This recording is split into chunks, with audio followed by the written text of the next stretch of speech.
Thank you so much Praveen. నువ్వు గనుక రాలేదంటే ఏం జరిగేదో తెలీదు. వదినా, నేను రాకుండా ఎలా ఉంటాను? అభి నా చిన్ననాటి స్నేహితుడు. తను నన్ను ద్వేషించొచ్చు, కానీ నాకు తనంటే ఇష్టమే కదా. నా వల్ల కొన్ని పొరపాట్లు జరిగాయి, నేను కాదనడం లేదు, కానీ ఇప్పుడు వాటిని సరిదిద్దుకోవాలనుకుంటున్నాను. ఇప్పటికే చాలా రాత్రి అయిపోయింది ప్రజ్ఞ వదినా, ఇక మీరు ఇక్కడ ఉండడం మంచిది కాదు. అయినా నేనున్నాను కదా ఇక్కడ, మీరు ఇక ఇంటికి వెళ్ళండి.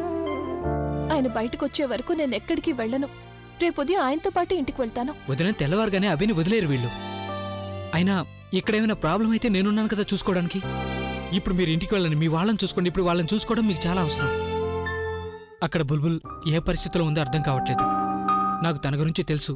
ప్రతి విషయంలోనూ తనే కారణం అని బాధపడుతూ కూర్చుంటుంది. ఇప్పుడు కూడా తను ఇదే ఆలోచిస్తూ ఉండుంటుంది. తను ఆ కార్పొరేటర్ మాట వినలేదు కాబట్టి అతను ఈ రోజు ఇలా మీ కుటుంబం పట్ల. మీరు దయచేసి ఇంటికి వెళ్ళి తనకు నచ్చ చెప్పండి. ఇక్కడంతా నేను చూసుకుంటాను. ప్రజ్ఞావతిన ఏమైంది? నేనేం ఆలోచిస్తున్నానంటే ఆ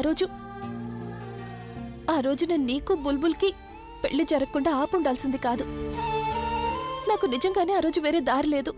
లేకపోతే నేను మనస్ఫూర్తిగా ఇప్పటికీ ఇదే కోరుకుంటున్నాను బుల్బుల్. ప్రజ్ఞావతిన, ఐ కెన్ అండర్స్టాండ్. మిమ్మల్ని నేను అర్థం చేసుకోగలను. మీకు బుల్బుల్ మీద ఉన్న ప్రేమ, అలాగే అభి గురించిన ఆలోచన కూడా.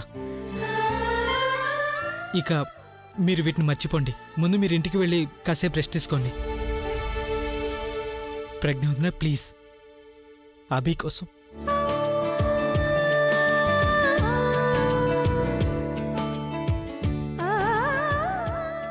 Thank you. వెళ్తాను. అభి నా స్నేహాన్ని కాకపోయినా కనీసం ప్రజ్ఞావతిన ఫీలింగ్స్ నేను అర్థం చేసుకో. తన్ను కంటే చాలా రెట్లు మంచిది. తను నీ గురించి చాలా ఎక్కువగా ఆలోచిస్తోంది. తన ఫీలింగ్స్ని హర్ట్ చేయొద్దు.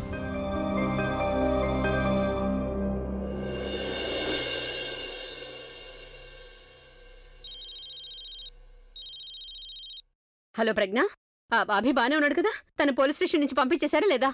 లేదమ్మా, ఇంకా ఆయన్ని వదలలేదు. బహుశా రేపు ఉదయానికల్లా ఆయన వదిలేస్తారేమో. నేను కూడా ఇక్కడే ఉందామనుకున్నాను, కానీ ఇంతలో ప్రవీణ్ వచ్చాడు. తనతో పాటు ఒక లాయర్ని కూడా తీసుకొచ్చాడు. అతను ఏమన్నారంటే రేపు ఉదయం నేను స్టేట్మెంట్ ఇచ్చానంటే అప్పుడు ఆయన్ని వదిలేస్తారని చెప్పారు. ఆ దేవుడికి ధన్యవాదాలు. ప్రజ్ఞ, నువ్వు అత్తవారింట్లో అందరికీ చెప్పేశావు కదా? లేదమ్మా, నేను ఇంటికి వస్తున్నాను. ఈ రోజు రాత్రికి అక్కడే ఉంటాను. కానీ నువ్వు ఇక్కడికి ఎందుకు వస్తున్నావు ప్రజ్ఞ? నువ్వు మీ అత్తవారింటికి వెళ్ళు. అక్కడ కూడా అందరు కంగారుగా ఉంటారు కదా. అమ్మా, నేను తర్వాత వెళ్తానమ్మా. తర్వాత వెళ్ళవేంటి ప్రజ్ఞ? నువ్వు ఇప్పుడు వెళ్తేనే బాగుంటుందమ్మా. నువ్వు ఆ ఇంటికి కోడలివి. ఈ సమయంలో వాళ్ళకి ధైర్యం చెప్పడం నీ బాధ్యత అవుతుంది కదమ్మా. అదే కరెక్ట్ కూడా. అది కాకుండా అభి ఈ టైంలో మన వల్లే కదా జైల్లో ఉన్నాడు. నువ్వు మీ అత్తారింటికి వెళ్ళు, కాసేపు రెస్ట్ కూడా తీసుకో. కానీ అమ్మ, అక్కడ మీరు కూడా. అంతా బానే ఉంది ప్రజ్ఞ. చెప్పాలంటే అభి గురించి కాస్త కంగారుగా ఉండేది, కానీ ఉదయానికల్లా వదిలేస్తారని చెప్పావుగా, ఇప్పుడు అస్సలు టెన్షన్ లేదు. వెళ్ళు. నువ్వు మీ అత్తవారింటికి వెళ్ళమ్మా. ఇక్కడ మేం బానే ఉన్నాం. అలాగే.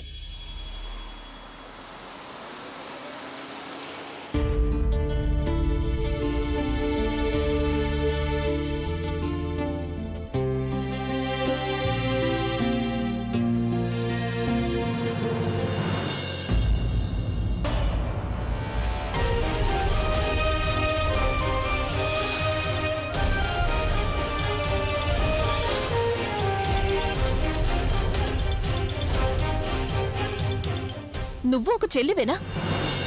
నీ సొంత అన్నయ్య అరెస్ట్ అవుతుంటే నువ్వు అసలు ఏమీ చేయకుండా ఊరుకున్నావు. నా కుటుంబానికి అక్కడ అవమానం జరుగుతుంటే చూడాలనే నువ్వు అక్కడికి వచ్చావని నాకు తెలుసు. అయినా నీ తోడబుట్టిన అన్నయ్యకి సమస్య వచ్చినప్పుడు నువ్వు కళ్ళు మూసుకుని ఉంటావా? ఆయన నీకోసం ఎన్నో చేశారు. నీ మంచి చెడు అన్నిట్లోనూ నీకు తోడుగా ఉన్నారు, నిన్నెంతగానో ప్రేమిస్తున్నారు. ఈరోజు ఆయనకి నీ అవసరం వచ్చినప్పుడు నువ్వు ఆయన్ని కనీసం ప్రయత్నం కూడా చేయకుండా వెళ్ళిపోయావు. నీలాంటి స్వార్థపర్రాల్ని నేను ఈ రోజు వరకు ఎక్కడ చూడలేదు. నువ్వెప్పుడు కోరుకుంటావు కదా అందరూ నీ గురించి ఆలోచించాలి, నిన్నే ప్రేమించాలి అని. ఎదుటి వాళ్ళకి సమస్యలు వచ్చినప్పుడు మాత్రం నువ్వు పట్టించుకోకుండా వెళ్ళిపోతావు. ఆయనకి సంగతి తెలిస్తే బావుండు. నువ్వు నిన్ను మాత్రమే ప్రేమిస్తావు.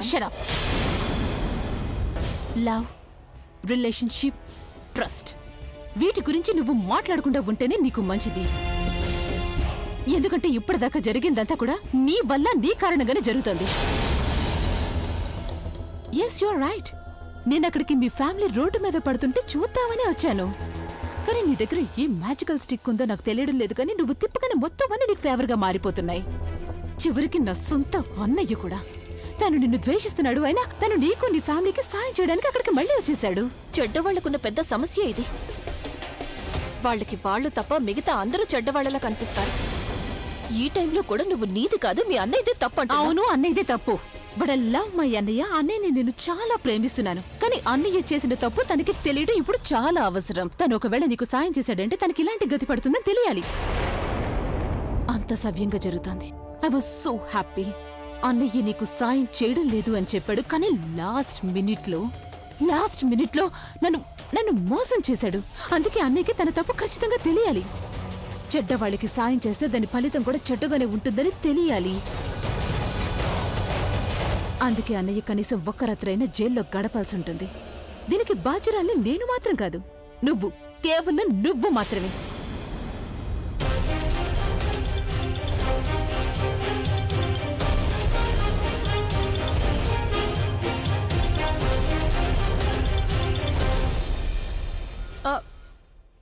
ప్రజ్ఞ, నాకు తెలుసు నువ్వేం ఆలోచిస్తున్నావని. అలాగే నేను నీ బాధను కూడా అర్థం చేసుకోగలను. ఇలాంటి పరిస్థితుల్లో మనల్ని మనం సంభాళించుకోవాల్సి ఉంటుంది కదా. నీ భర్త ఇంత రాత్రైనా కూడా ఇంటికి రానేలేదు, కనీసం తను ఎక్కడికి వెళ్ళాడో కూడా నీకు తెలియదు కదా, అవునా? ఏంటి? హా, నువ్వేనా ఏంటి ఇంట్లో అందరూ ఈ విషయం గురించి కంగారు పడుతున్నారు? అసలు అభి ఇంతవరకు ఇంటికి ఎందుకు రాలేదని ఆలియాని అడిగాము. అభి ఇంకా ఎందుకు రాలేదని, కానీ తనేమీ చెప్పడం లేదు. తనేమంటోందంటే అభి తన ఇంట్లో ఎవరికీ చెప్పొద్దని చెప్పాడంట. తను ఇప్పుడు ఎక్కడున్నాడని. పోన్లే, కంగారు పడకు, అంతా అదే సర్దుకుంటుంది. ఒక మాట చెప్పనా? పెద్దదాన్ని కదా, అందుకే ధైర్యం చెప్తున్నాను. అభి తిరిగొచ్చిన తర్వాత నువ్వు తనతో గొడవ పడకుండా ఉండు. ఎంతైనా తన నీ భర్త కదా. అక్క, నేను అలసిపోయి ఉన్నాను. ఆ వెళ్ళు, కాసేపు విశ్రాంతి తీసుకో. అలాగే నువ్వేం కంగారు పడకు, అంతా సర్దుకుంటుందిలే. నేను వెళ్తాను.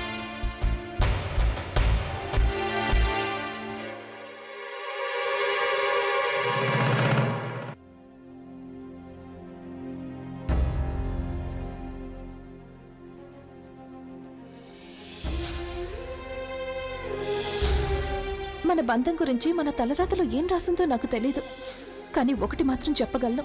ఇక ముందు మన మధ్య ఈ బంధం ఉన్నా లేకపోయినా నా మనసులో మాత్రం ఎప్పటికీ మీ మీద గౌరవం ఉంటుంది. ఇంతవరకు నా ఉద్దేశంలో రాక్ స్టార్ అభి అంత గొప్ప వ్యక్తి కాదు, కానీ ఈరోజు నా ముందు నిలబడిన వ్యక్తి ఈ ప్రపంచంలో అందరికంటే గొప్ప వ్యక్తి. మీరు జాగ్రత్త. అంతా నాటకం. యాక్టింగ్ చేసింది నన్ను మోసం చేయడానికి. తన మాటలు, తన కన్నీళ్లు అన్నీ నకిలీవే. తనకి కేవలం మోసం చేయడం మాత్రమే వచ్చు, అంతకన్నా ఇంకేం తెలీదు.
తను ఫోన్ చేశాడా లేదా నీకు? లేదు డాడ్, అన్నయ్య నాకు ఫోన్ చేయలేదు. అన్నయ్య ఎక్కడున్నాడో దేవుడికే తెలియాలి. ఎవరికీ చెప్పకుండా వెళ్ళేంత రహస్యం ఏముంటుంది?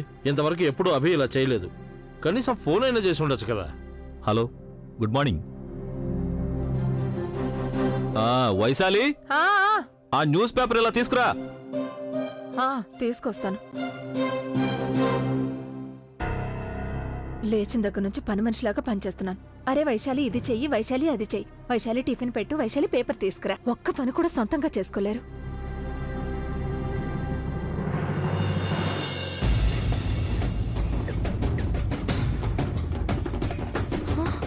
రాక్ స్టార్ అభి జైల్లో కార్పొరేటర్తో గొడవ పడినందుకు. ఈ మనిషిని ఎక్కడో చూసినట్టుందే. ఎక్కడా? కుంకుమ భాగ్య హాల్. ఈ హాల్ అయితే ప్రజ్ఞ వాళ్ళ అమ్మ వాళ్ళది కదా, పెళ్ళిళ్ళవి చేస్తూ ఉంటారు. ఆ! ఇతన్నే కదా ఆ రోజు నేను కలిశాను. Hello mister Kapoor, how are you? నమస్కారం సార్, ఎలా ఉన్నారు? ఇకపోతే తను నా కూతురు వైశాలి. ఏమైంది? మీరు ఈ రోజు పేపర్ చదివారా? ఆ అభి జైల్లో ఉన్నాడు. అలాగే అతనే కదా ఆ కార్పొరేటర్. ఆ రోజు నాకు పరిచయం చేశారు. అసలు ఏంటి నాన్న ఇదంతా? చూడమ్మా, ఈ స్థలం కోసమే ఆ రోజు నువ్వు రాజు దగ్గర దొంగతనంగా సంతకం తీసుకుని వచ్చావు.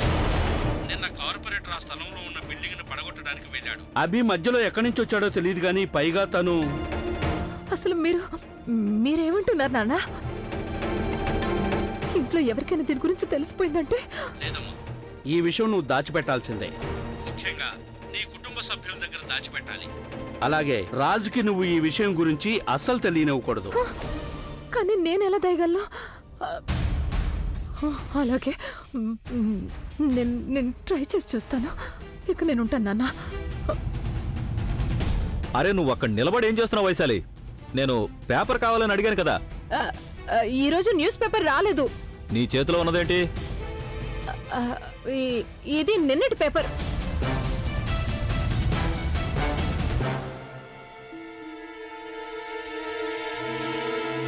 నాకు ఆఫీస్కి లేట్ అవుతుంది. పేపర్ ఇవ్వు. ఇవ్వు.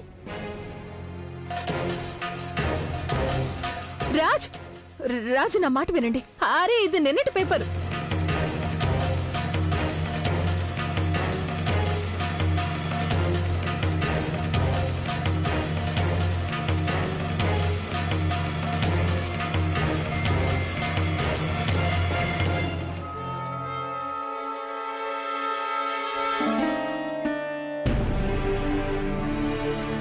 అభి ఇంకా ఫోన్ చేయలేదా? లేదన్నయ్య. ఆయన దీన్ని చూసేశారంటే ఆయన దృష్టిలో నేను దిగజారిపోతాను. ఏమైనా చెయ్యి వైశాలి, ఏమైనా చెయ్యి. ఆలియా చెప్పింది తనకు తెలుసట. అభి ఎక్కడున్నాడో. రాజ్ టీ తీసుకోండి.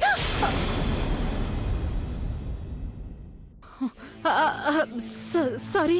సారీ ఏంటి? మొత్తం పేపర్ పాడు చేసేసావు. అరే న్యూస్ పేపర్ అంటే మొత్తం టీ అంతా కింద పారబోసింది. లక్కీగా మీ బట్టలు అయితే పాడవలేదు కదా రాజ్, లేకపోతే ఆఫీస్కి వెళ్ళడానికి లేట్ అయిపోయేది కదా.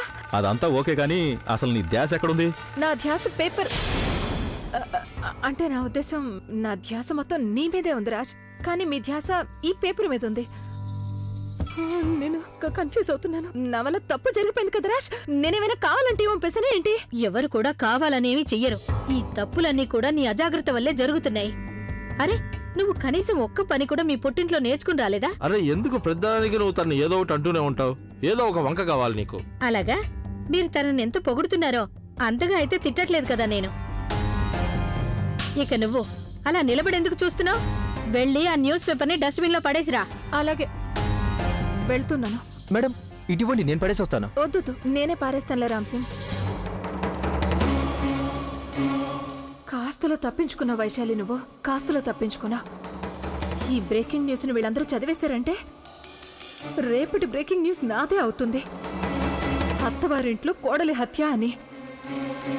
వైశాలి, కేవలం ఈ రోజే కాదు, ప్రతిరోజు నువ్వు ఆయన దగ్గర పేపర్ దాయాల్సి వస్తుంది.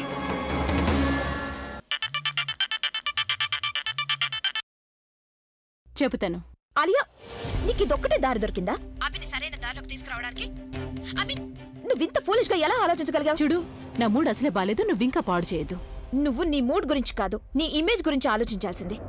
అది ఇప్పుడు నీ సొంత అన్నయ్య ముందు పాడవ్వబోతోంది. వాట్? ఎస్, నువ్వు ఇప్పుడు అభిని సరైన దారిలోకి తీసుకురావడానికి జైల్లోనే వదిలేసావు కదా, అది కాసేపట్లో నీ మీదకి రివర్స్ కాబోతుంది. ఎందుకంటే ఆ కళ్ళజోడు ఈ పరిస్థితిని అవకాశంగా తీసుకోబోతోంది. అసలు నువ్వేం మాట్లాడుతున్నావు? తను తిన్నగా చెప్పొచ్చు కదా. తనకి అభి లాయర్ నంబర్ దొరికేసింది. అతన్ని ఇక్కడికి పిలిపించేసింది కూడా. ఇప్పుడు అతను అభిని విడిపించేస్తాడు. ఆ క్రెడిట్ మొత్తం కళ్ళజోడు కొట్టేస్తుంది. తర్వాత మనం ఎలా కనిపిస్తామంటే మనకు అసలు అభి గురించి ఎలాంటి ఆలోచన లేదు. ఏం చేసినా సరే కేవలం ఆ కళ్ళజోడు మాత్రమే చేసినట్టు అవుతుంది. తను ఆ కళ్ళజోడికి అసలు లాయర్ నెంబర్ ఎలా దొరికింది? అండ్ ఐఎమ్ ష్యూర్ ఆ కళ్ళజోడే కదా నీకు ఇదంతా చెప్పింది. తను నాకు చెప్పలేదు. అభికున్న లాయరే అతను నా కోసం కూడా పనిచేస్తూ ఉంటాడు. నేను ఫోన్ చేస్తే చెప్పాడు పోలీస్ స్టేషన్కి వెళ్తున్నానని, అభికి బెయిల్ ఇప్పించబోతున్నానని. కానీ ఆ కళ్ళజోడికి లాయర్ నెంబర్ ఎవరిచ్చుంటారు? తను ఇంకెవరిస్తారు? ప్రవీణే ఇచ్చుంటాడు. ఈ కళ్ళజోడు ఒంటరిగా ఏమి చేయలేకపోయి ఉంటుంది. అందుకని ప్రవీణ్కి ఫోన్ చేస్తే అతను ఇచ్చుంటాడు నెంబర్. నువ్వు ఒక పని చేయి, వెంటనే బయలుదేరి పోలీస్ స్టేషన్కి వెళ్ళిపో. ఆ కళ్ళజోడు లాయర్ని తీసుకుని అక్కడికి వెళ్లలోగానే మనం అక్కడికి వెళ్ళిపోయి అక్కడి సిచ్యుయేషన్ ని హ్యాండిల్ చేయాల్సి ఉంటుంది. You're right, I'll see you. రేపు ఉదయం 11 గంటలకల్లా నేను అన్ని పేపర్స్ రెడీ చేయిస్తాను. అలాగే మీరు మీ స్టేట్మెంట్స్ అన్ని ఇచ్చేయండి. మీరు ఇచ్చిన స్టేట్మెంట్స్ ప్రకారం నేను అభిని విడిపించేస్తాను.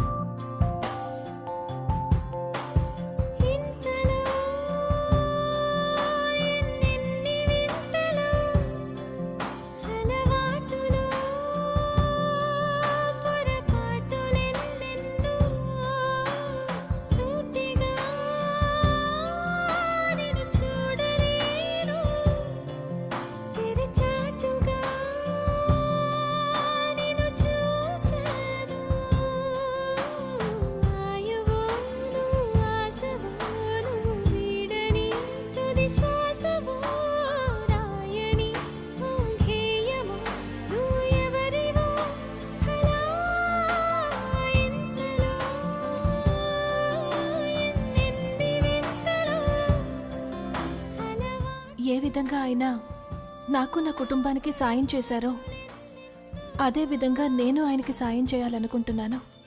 ఆయన్ని విడిపించడానికి నువ్వు నాకు తోడుగా ఉండమ్మా.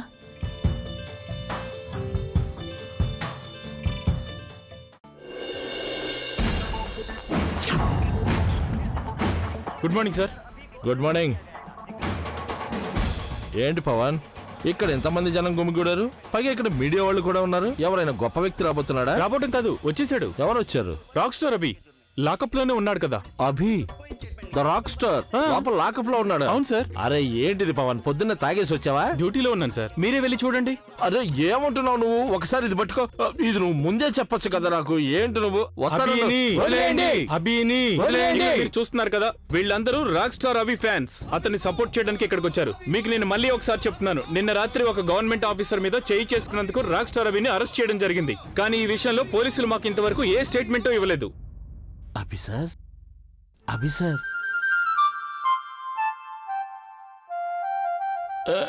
అభి సార్, లేవండి, ఇక మేల్కోండి sir. Rise and shine sir. అరే పవన్, అరే పవన్ తెరు, ఇంత పెద్ద స్టార్ని లోపల పెట్టి తాళం వేస్తావా దోమల మధ్య? అసలు ఎంత ధైర్యం నీకు? రండి సార్. సార్ మీ జాకెట్.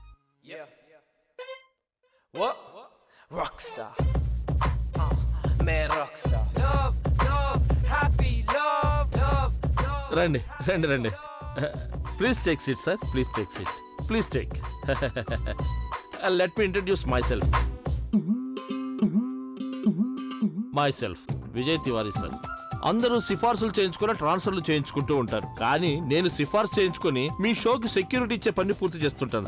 భలే ఉంది. అప్పుడు నేను మీ షో చూడగలుగుతాను కదా సార్. నేను మీకు చాలా పెద్ద ఫ్యాన్ని సార్. ఈరోజు మిమ్మల్ని ఇంత దగ్గర నుండి. కానీ మీరిక్కడికి ఎలా? అది ఇదిగో పవన్, ఇంత పెద్ద స్టార్ ని ఎవరు లోపల పెట్టారు? నిన్న రాత్రి ఇన్స్పెక్టర్ యాదవ్ డ్యూటీలో ఉన్నారు కదా, ఆయన పెట్టారు సార్. అలా ఎలా? ఫెసిలిటీ అయినా ఇవ్వాల్సిందే కదా.